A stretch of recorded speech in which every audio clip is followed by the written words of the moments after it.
Hello everyone. Welcome back to the podcast. I'm Sarah, and as always, I'm joined by the incredibly wise Zane. Wise? I don't know about that, Sarah, but I'm happy to be here. Hello, everyone. We're so glad you tuned in today. Today's topic it's a big one. It's something that almost every student I talk to asks about. They say, "Sarah, I know the grammar, I know the words, but I'm still translating in my head. How do I actually think in English?" It's the holy grail of language learning, isn't it? Moving from being a passenger in the language to actually being the driver. Exactly. And if you're at an A1 or B1 level, this might feel like a mountain you can't climb. But today, we're going to break it down. We're going to show you that it's not about being perfect. It's about a shift in your soul and how you perceive the world.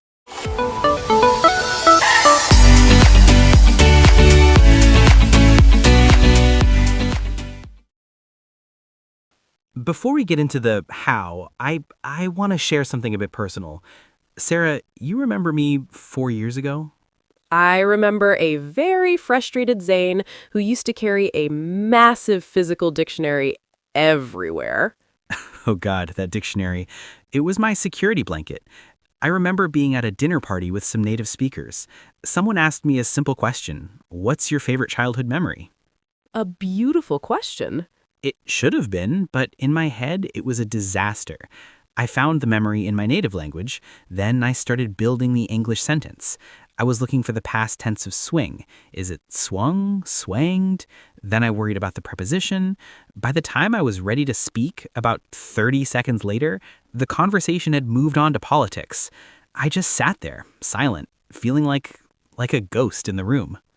That's the translation trap. It's exhausting, isn't it? It's paralyzing. I felt like I had a glass wall between me and the rest of the world. I was Zane in my language, but in English, I was just a robot processing code. I realized that day that if I didn't learn to think in English, I'd never truly be free. That's a powerful realization, Sarah. And you did break through. To help our friends listening, let's look at this like growing a garden. You don't just wake up with a forest, you start with a single seed. The first stage is what I call labeling. Most people try to think in complex sentences immediately. That's a mistake. Right, like trying to run before you can crawl. So what does labeling look like? It's simple. When you wake up, look at the object on your nightstand. Don't think of the word in your native language. Look at it and let the English word lamp just float there. Phone, coffee, window. I used to do this while walking to the bus stop. I'd see a tree, cloud, red car.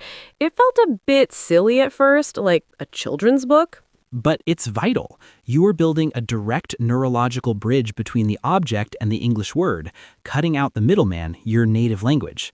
If you see a dog, don't say pero means dog. Just see the tail and the fur and think dog. Okay, so once you've labeled the world, things get a bit more vocal? In your head, I mean. Exactly. Stage 2 is the inner monologue. This is where you become the narrator of your own life. I love this part.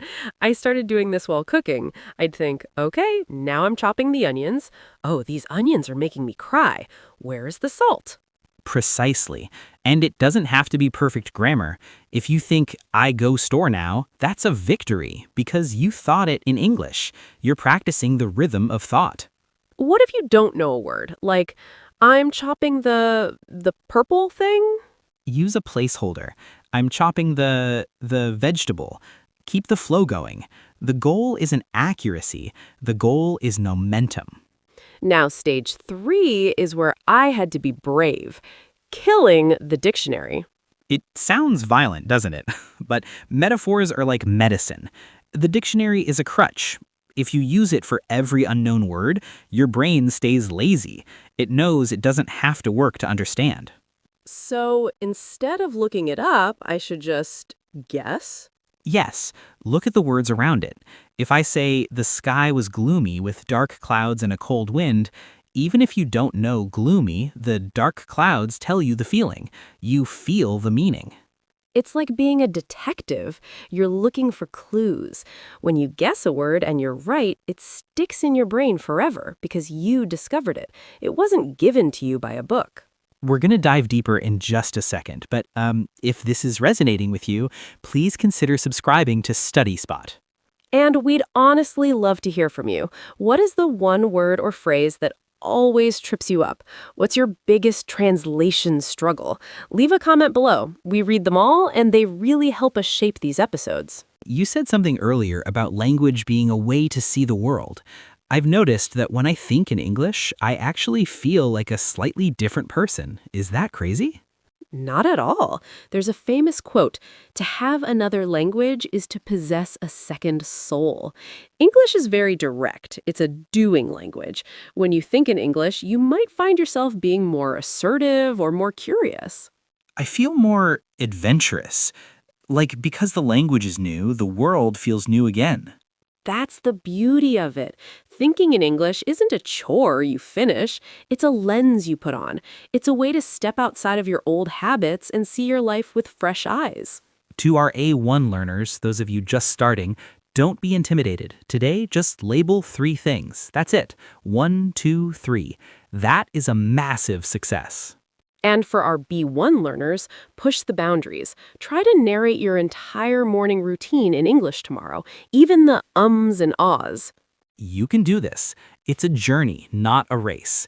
Your English soul is already there, waiting for you to let it speak. Keep breathing, keep noticing, and keep growing. Until next time, stay curious, stay bold, and keep the spirit of English alive in your heart. Bye-bye for now.